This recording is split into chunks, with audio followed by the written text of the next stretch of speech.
L'introduction en bourse expliquée aux entreprises.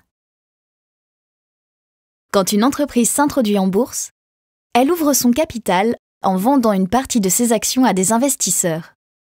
Ils s'échangent ensuite ces actions sur le marché boursier. Pourquoi une entreprise a-t-elle intérêt à s'introduire en bourse?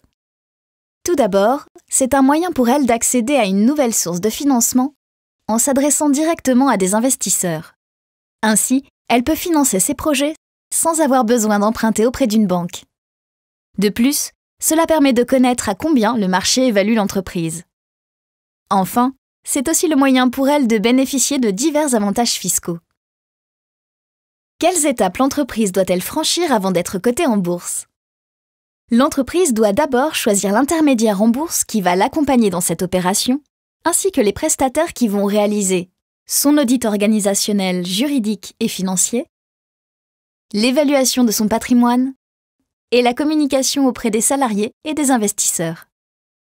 Puis, elle doit préparer un dossier d'admission qui contient toutes les informations demandées par la bourse, comme ses derniers états financiers, son rapport d'évaluation ou encore son business plan. Parallèlement, l'entreprise rédige le prospectus qui contient des informations utiles pour les investisseurs. Ensuite, le dossier d'admission est étudié par le conseil d'administration de la Bourse de Tunis, qui donne son accord de principe. Le Conseil du marché financier, CMF, examine alors le prospectus et donne son visa, c'est-à-dire son feu vert pour l'introduction. Enfin, l'entreprise lance une campagne de communication destinée aux investisseurs pour leur proposer les titres mis en vente. Quels sont les coûts liés à l'introduction en bourse? Il y a d'abord les coûts initiaux, par exemple la rémunération des différents prestataires, de l'intermédiaire en bourse, les commissions de la bourse et du CMF. Il faut également compter la commission annuelle de séjour de la bourse.